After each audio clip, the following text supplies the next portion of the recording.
हदीस नंबर 28, सतर नंबर 4-5। क़ालन नबिय्यु सल्लल्लाहु अलैहि वसल्लम अत-तस्बीहु निस्फुल मीज़ान अत-तकबीरु यमलउहु अल्हम्दुलिल्लाहि यमलउहु मा बैनस समाई वल अर्द औ कमा क़ाला रसूलुल्लाहि सल्लल्लाहु अलैहि वसल्लम।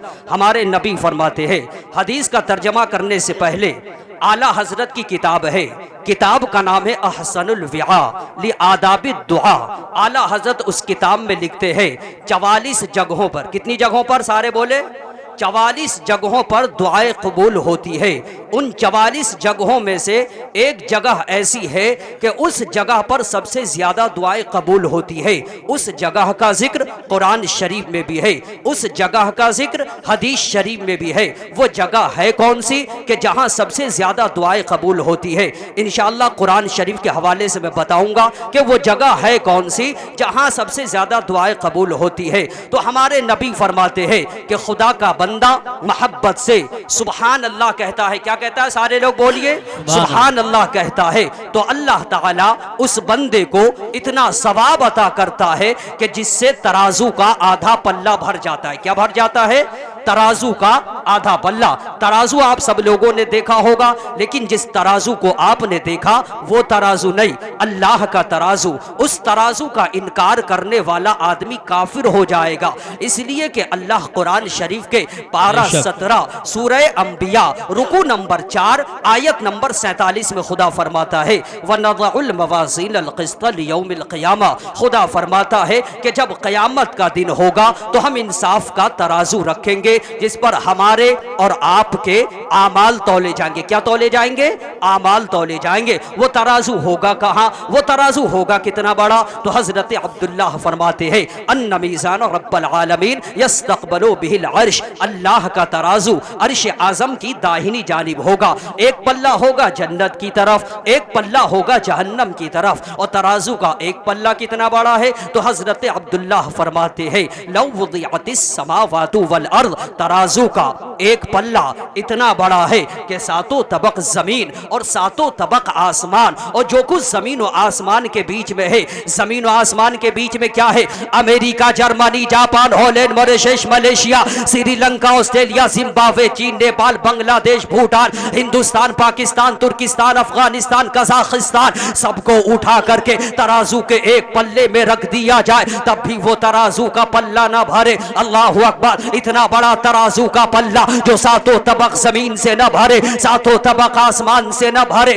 फिर वो तराजू का पल्ला भरेगा कैसे? तो हमारे नबी फरमाते हैं कि खुदा का बंदा जब मोहब्बत से सुभान अल्लाह कहता है, अल्लाह की तस्बीह बयान करता है, तो अल्लाह ताला उस बंदे को इतना सवाब अता करता है कि उस जिससे तराजू का आधा पल्ला ही भर जाता है। सुभान अल्लाह।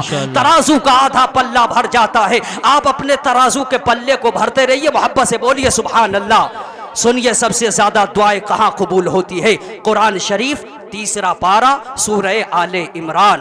अल्लाह के नबी हजरत ज़करिया अलैहिस्सलाम गए हजरत मरियम के इबादत खाने में। जब पहुंचे तो वहां हजरत ज़करिया ने देखा ताज़ा ताज़ा फल है। तो हजरत ज़करिया फरमाते हैं ऐ मरियम, फलों का मौसम नहीं है और तेरे इबादत खाने में ये ताज़ा ताज़ा फल कहाँ से? तो हजरत मरियम फरमाती है ऐ अल्लाह के नबी हुवा मिन इंदिल्लाह इन्नल्लाह यर्ज़ुक़ु मन यशाउ बिग़ैरि हिसाब। ऐ अल्लाह के नबी, ये अल्लाह की तरफ से आता है और अल्लाह जिसे चाहता है बिला हिसाब के रिज़्क़ अता फरमाता है। हजरत ज़करिया अलैहिस्सलाम की उम्र हो गई थी कमोबेश 80 साल। हजरत ज़करिया अलैहिस्सलाम ने उस जगह पर खड़े होकर के कुरान शरीफ तीसरे पारे की मुकम्मल तफसीर है, मैं शॉर्ट कट में बताता हूँ। हजरत ज़करिया अलैहिस्सलाम उस जगह पर खड़े होकर के दुआ करते हैं तो हजरत ज़करिया अलैहिस्सलाम की दुआ कबूल हो जाती है। हजरत यहया अलैहिस्सलाम पैदा हुए जिनका मज़ार शरीफ दमिश्क के जामे मस्जिद के बीचों बीच में है। तो ये कुरान के हवाले से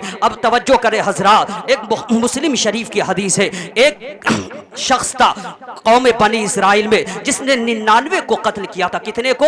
99 को कत्ल किया। एक पढ़े लिखे पादरी के पास, जाहिल पादरी के पास गया और जाने के बाद कहता है कि मैं तौबा करना चाहता हूं, मेरी तौबा कबूल होगी। तो उस पादरी ने कहा ये बताओ तुमने गुनाह क्या किया है? तो उसने कहा मैं 99 का कातिल हूं। उस कम पढ़े लिखे जाहिल पादरी ने कहा कि 99 का कातिल और तौबा करने के लिए आए हो, तुम्हारी तौबा कबूल नहीं होगी। लेकिन उसने कहा कि अच्छा मेरी तौबा कबूल नहीं होगी तो तुम जिंदा रह के क्या करोगे? उसने उसे भी कत्ल कर दिया, पूरे 100 इंसान का कातिल हो गया। लेकिन एक पढ़े लिखे पादरी के पास गया और जाने के बाद कहता है कि मुझे तौबा करनी है। तो उस पादरी ने कहा कि गुनाहों के ढेर जमीन से आसमान तक लग जाए और बंदा अगर सच्ची तौबा कर लेता है तो अल्लाह उसके गुनाहों को माफ कर देता है। लेकिन उस पादरी ने कहा ए शख्स अगर चाहता है कि तुम्हारी तौबा जल्दी कबूल हो, तुम्हारी दुआ जल्दी कबूल हो, तो यहाँ क्या देखता है, फला बस्ती में चला जा, वहां अल्लाह के महबूब बंदे रहते हैं, अगर वहां जाकर के तुम दुआ करोगे तो तुम्हारी दुआ कबूल हो जाएगी।